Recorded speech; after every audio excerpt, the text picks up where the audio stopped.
दोस्तों सभी को मेरा नमस्कार। मैं महानंद कुमार अब आप सबों के बीच गुप्त साम्राज्य से जुड़ी हुई अन्य टॉपिक को लेकर आया हूं, जिसमें कि गुप्त साम्राज्य से जुड़ी हुई कई महत्वपूर्ण बातों को विस्तार पूर्वक बताऊं।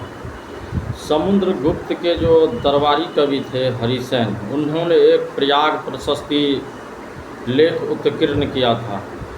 उसके 7वें अभिलेख में समुद्रगुप्त को बहुत बड़ा एक शासक बताया गया। उनको ये बताया गया कि इन्होंने एक उत्तर भारत में कुछ भागों को छोड़कर, कश्मीर जैसे पंजाब हो गया इत्यादि भागों को छोड़कर संपूर्ण 3/3 भागों पर इसका प्रभुत्व था। और उसमें 7वें अभिलेख में इन्होंने जिक्र किया था कि यह जो है एक बहुत बड़ा प्रतापी शासक के रूप में उभर कर उस समय भारत में आया था। तो प्रयाग प्रशस्ति हरिसेन समुद्रगुप्त के दरबारी कवि थे। इन्होंने प्रयाग प्रशस्ति में 7वें में इन्होंने युद्ध का विजेता बताया है इन्हें। उसके बाद चौथा में उसका जो चौथा अभिलेख है, यानी कि प्रयाग प्रशस्ति के चौथे अभिलेख में इन्होंने चंद्रगुप्त प्रथम के उत्तराधिकारी के रूप में इसे हम पढ़ते हैं। उसके चौथे अभिलेख में इसका जिक्र किया है। आते हैं आगे। समुद्रगुप्त के 6 मुद्राएं। एक गरुड़ मुद्राएं हैं, गरुड़ प्रकार का।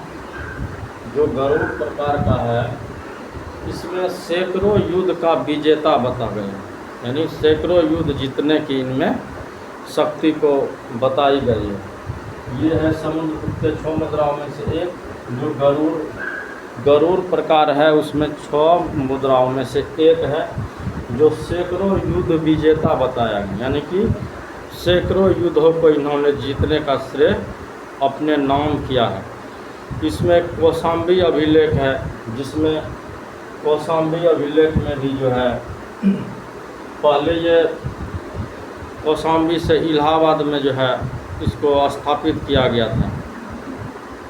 इसलिए कौशाम्बी में अशोक, उसके बाद समुद्रगुप्त, अकबर, बीरबल इत्यादि का भी जिक्र इन्होंने उसमें किया है। इनमें ये बताया गया है कि युद्ध की कौशल नीति जो है किस प्रकार अपनाई गई थी। यह प्रयाग प्रशस्ति बहुत ही इम्पोर्टेंट चीज़ है। प्रयाग प्रशस्ति से हमें समुद्रगुप्त के संपूर्ण जीवन शैली के बारे में पता चलता है। इन्होंने अपने कौशल नीति और युद्ध नीति के दम पर 12 जो है आर्यावर्त, दक्षिणावर्त के भागों को जीतकर मतलब एक अलग ही मिसाइल कायम किया था। इन्हीं को हम उसमें पढ़ते हैं। और इसे विसेंट स्मिथ ने इन्हें क्या कहा था, नेपोलियन की भी संज्ञा दी थी।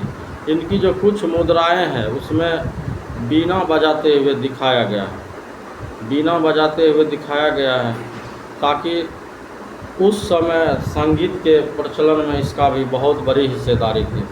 समुद्रगुप्त को संगीत प्रेमी होने का भी प्रमाण उसी प्रयाग प्रशस्ति में पाया गया है। उसके बाद आते हैं धनुर्धारी प्रकार। इसमें तो समुद्रगुप्त के 6 मुद्राओं में गरुड़ प्रकार है, जिसमें सैकड़ों युद्ध विजेता बताया गया है। अब आते हैं धनुर्धारी प्रकार। राजा धनुष बांध लिए खड़ा है। उसमें जो है उसका जो एक प्रकार है ये धनुर्धारी प्रकार, तो राजा जो है धनुष बांध लिए खड़ा, उनके सिक्के पर उत्कीर्ण। इनमें 6 मुद्राओं में 2 मुद्राओं को हमने अभी क्लियर किया, और जो 4 मुद्राएं हैं उसको मैं पुनः फिर अगले टॉपिक में विस्तार पूर्वक बताऊंगा कि इन्होंने और सब भी मुद्रा में इनका क्या जिक्र है। अब इन्हीं चंद शब्दों के साथ मैं अपनी टॉपिक को विराम देता हूं। अगले टॉपिक में मैं पुनः इनके और जो 4 प्रकार के मुद्राएं के प्रकार बचे हैं उसको मैं जिक्र करना चाहूँगा आगे के टॉपिक में। तब तक के लिए धन्यवाद। जय हिंद, जय भारत। लाइक एवं सब्सक्राइब करना नहीं भूलें ताकि मेरा मोटिवेशन मिलता रहे, मैं कुछ ना कुछ इम्पोर्टेंट प्रश्न को बताता रहूं। जय हिंद, जय भारत।